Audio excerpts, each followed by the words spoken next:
तकनीकी उन्नति का फ़ायदा उठाएं। विज्ञान और स्वास्थ्य में जो नई नई डेवलपमेंट्स और रिसर्च और इन्वेंशंस हो रहे हैं, उसका आप अपनी प्रेगनेंसी की जर्नी में अपने खुद के स्वास्थ्य के लिए और अपने बच्चे के स्वास्थ्य के लिए फ़ायदा उठा सकते हैं। यही टिप है आपका इस हफ्ते का 33rd week in our series of 40 tips to 40 weeks.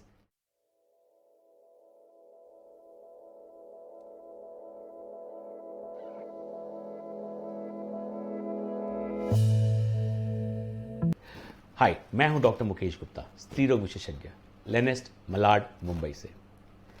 Steve jobs ही कह के गए थे। पता है स्टीव जॉब्स कौन थे? वो व्यक्ति जो आईफोन, एप्पल, ये सारे जो टेक्नोलॉजी के पीछे हैं, इस कंपनी के पीछे थे। उन्होंने कहा था कि इस सेंचुरी का अगर सबसे बड़ा कोई इनोवेशन है तो वो ये है कि बायोलॉजी यानी स्वास्थ्य और टेक्नोलॉजी यानी कि साइंस एंड तकनीकी शास्त्र, ये दोनों में जो डेवलपमेंट हुए हैं और इन दोनों का जो कॉम्बिनेशन है, ये दोनों जो इंटरसेक्शन है, ये सबसे बड़ा डेवलपमेंट है इस सेंचुरी का। सो आप बात को समझें कि आपके लिए, आपके स्वास्थ्य के लिए इतने सारे टेक्नोलॉजीज़ हैं जो आप यूज़ कर सकते हैं।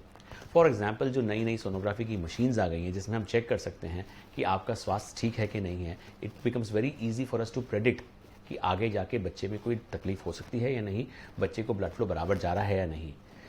जो होम बेस्ड मॉनिटरिंग सिस्टम है, जो कोविड समय में बहुत ज़्यादा हमारे लाइफलाइन बन गया था कि घर बैठे बैठे आपकी मॉनिटरिंग हो सकती है, आपके वीडियो कंसल्टेशंस हो सकते हैं, आपसे कनेक्ट कर सकते हैं। हम भी यहाँ पर बैठे बैठे मलाड में हजारों लोगों से पूरे विश्व में कनेक्ट कर रहे हैं, वीडियो कंसल्टेशन कर पा रहे हैं। क्यों? क्योंकि टेक्नोलॉजी की वजह से।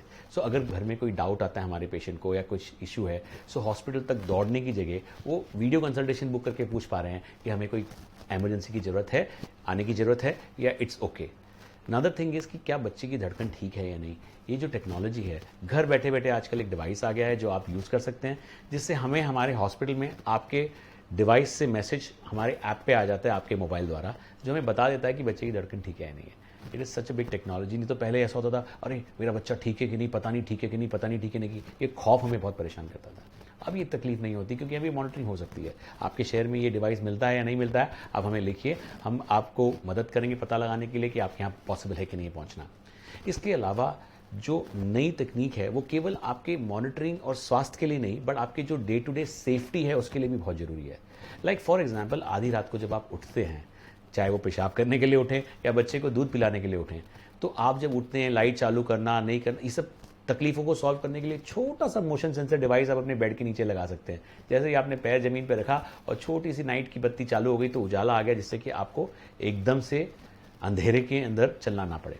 इसके अलावा जो कार सीट्स हैं, जो टेक्नोलॉजी आपकी गाड़ी के लिए हैं, वो भी आपको सोचना है जो आपके बच्चे को सेफ रख सके। हमारे देश में फिर भी अब तक कानूनन कंपलसरी नहीं हुआ है, लेकिन यदि आप अपने छोटे से बच्चे को घर ले जा रहे हैं तो प्लीज़ उसको सेफली ले जाएं, कार सीट में लेके जाएं, जिसको आप हमारी कार में फिक्स कर सकते हैं, और it is very easy to manage.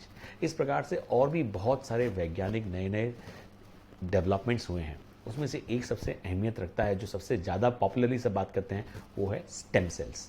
सो आजकल कॉर्ड ब्लड बैंकिंग या स्टेम सेल बैंकिंग बहुत ही कॉमन इशू हो गया है, सब जन आजकल करना चालू कर दिए हैं। ये है क्या? इसमें ये होता है कि बच्चे की नाल में से जो ब्लड निकलता है और जो कॉर्ड के अंदर टिश्यू होता है, उसे स्टोर करके उसको क्रायो बैंक के अंदर सेव कर लिया जाता है। अब ये जो सेविंग होती है, ये चीज़ आगे जाके स्टेम सेल के ट्रीटमेंट में काम आ सकती है। अब इसके दो प्रकार के बैंक होते हैं, एक होता है प्राइवेट बैंकिंग और एक होता है कम्युनिटी बैंकिंग। इसके बारे में आपको और जानकारी बहुत सी चीज़ इंटरनेट पे मिल सकती है, और यदि फिर भी आप चाहें तो हमें लिखिए, हम मदद करेंगे। बेसिकली ये क्या होता है कि आपने यदि स्टोर किया तो ऐसी कोई बीमारी जिसका आम तौर पर कॉमन इलाज नहीं है और उसे स्टेम सेल से ट्रीट करना पड़ रहा है, ऐसे कई लकी पेशेंट्स में कुछ लोगों में इसका फ़ायदा मिल सकता है।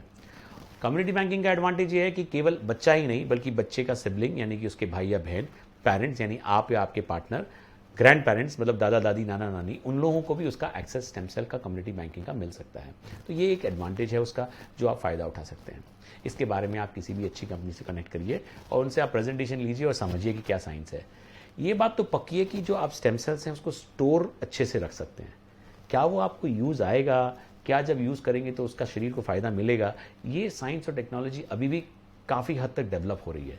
लेकिन जब बिलियंस ऑफ डॉलर्स लग रहे हैं इस टेक्निक में, तो जायज़ है कि हो सकता है आने वाले कुछ वर्षों में इसमें बहुत ज़्यादा डेवलपमेंट हो, और आपने यदि स्टोर करके रखा होगा तो आपको वो चीज़ आगे भी काम आएगी। वेल, अंत में मैं यही कहूँगा कि एक तरफ साइंस एंड टेक्नोलॉजी को आप एक्सेप्ट करें, एम्ब्रेस करें और उसका फ़ायदा उठाएं। और ये मत सोचें कि क्योंकि आपने इसका फ़ायदा उठाया तो इसलिए आपकी नेचुरल बर्थिंग अफेक्ट हो सकती है। जो प्राकृतिक डिलीवरी का जो प्रक्रिया है उसको समझ के, उसको फॉलो करके अगर हम टेक्नोलॉजी का एडवांसमेंट का फ़ायदा लें तो आप सबसे बेस्ट आउटकम अपने आप को और अपने बच्चे को दे सकते हैं। Thank you very much.